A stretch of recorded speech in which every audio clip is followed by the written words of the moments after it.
Baik pemirsa TVR Parlemen dimanapun Anda berada, seperti yang diketahui bahwa baru-baru ini pemerintah mengeluarkan beberapa stimulus ekonomi, yaitu adanya kucuran dana 200 triliun ke bank-bank himbara dan juga stimulus ekonomi atau paket stimulus ekonomi 8 plus 4 plus 5.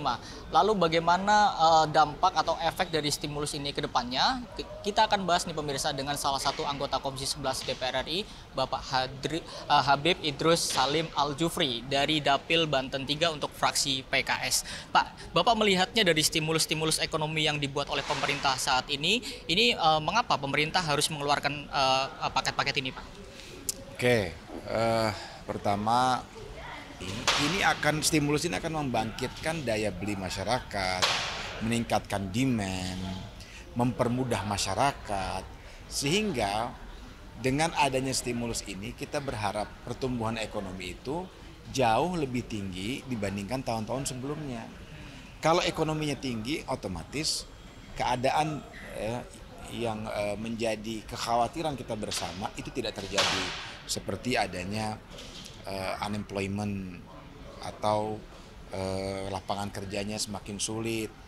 Kemudian yang kedua, kesulitan masalah pajak, terutama urusan di UMKM.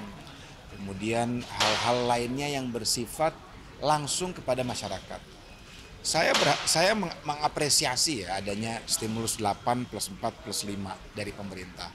Di saat yang sama ada juga kucuran dana dari pemerintah, dana segar masuk ke bank-bank himbara dengan sistem deposit on call. Saya juga berharap kepada bank-bank himbara ini jangan masukin ke SBN.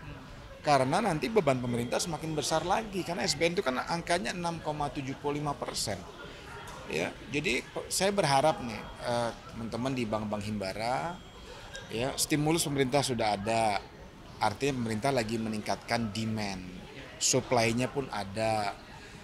Dua hal ini ketika bersatu, demand ketemu supply, itu akan menjadi roket ekonomi yang baik gitu loh, mesin roket ekonomi yang baik. Jadi mohon kepada direksi dan juga para komisaris di perbankan himbara terutama, tolong lebih bisa memberikan hal yang lebih precise dan positif kepada masyarakat.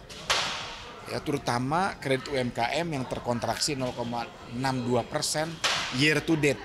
Ini kan kita pengen UMKM tinggi, semuanya naik gitu loh. Jangan sampai hanya berat sebelah saja, jalanin ntar jadi nggak bagus gitu loh. Nah, jadi UMKM kita ada 30 juta menurut Kementerian UMKM, tapi angka yang informalnya itu mungkin sekitar 65 juta UMKM ya, dengan mempekerjakan 117 juta warga. Oke. Pak, sedikit lagi terkait dengan gaya memimpin nih Pak dari Menteri Keuangan Purbaya kan mungkin memberikan warna baru ketimbang dari Menteri Keuangan sebelumnya Ibu Sri Mulyani yang terkesan lebih prudent dan juga disiplin. Nah, apakah hal-hal yang perlu diwaspadai dari kebijakan-kebijakan hal-hal seperti ini Pak? Oke, gaya kepemimpinan menteri satu dengan menteri yang lain itu adalah hal yang biasa dan wajar. Kalau kita samakan semuanya, saya rasa itu jadi tidak adanya kontraproduktif lah. Wajar ketika Bu Menteri Bu Sri Mulyani ya prudent, karena mungkin dia punya cara lain dalam berpikir. Ya, memang kita tahu prudent itu akan menjadikan ekonomi kita juga jadi lebih berhati-hati, buffer fiskal terjaga dengan baik gitu ya. Dana SAL betul-betul dipakai untuk defisit anggaran, terus kemudian hal-hal yang tidak terduga lainnya. Jadi menteri ini luar biasa ya, kita apresiasi mungkin karena ibu-ibu ya. Jadi ibu-ibu tahu cara ngatur rumah tangga yang baik, apalagi rumah tangga negara yang luar biasa besar ini. Di saat yang sama ada seseorang juga yang mempunyai tools sendiri dalam menangani keterlambatan pertumbuhan ekonomi. Jadi kita juga tahu, oh ternyata dia punya tools A, B, dan C, sehingga kita juga nggak takut gitu loh.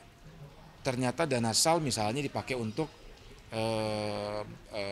dikucurkan ke Himbara yang sekitar angkanya 200 T yang sudah dikucurkan pekan lalu hari Jumat ya. Asalkan precise, jadi jangan sampai dana yang menganggur di di bank-bank Himbara saat ini yang angkanya fantastis juga ditambah dengan kucuran dana ini menjadi tidak produktif. Akhirnya NPL naik, ya.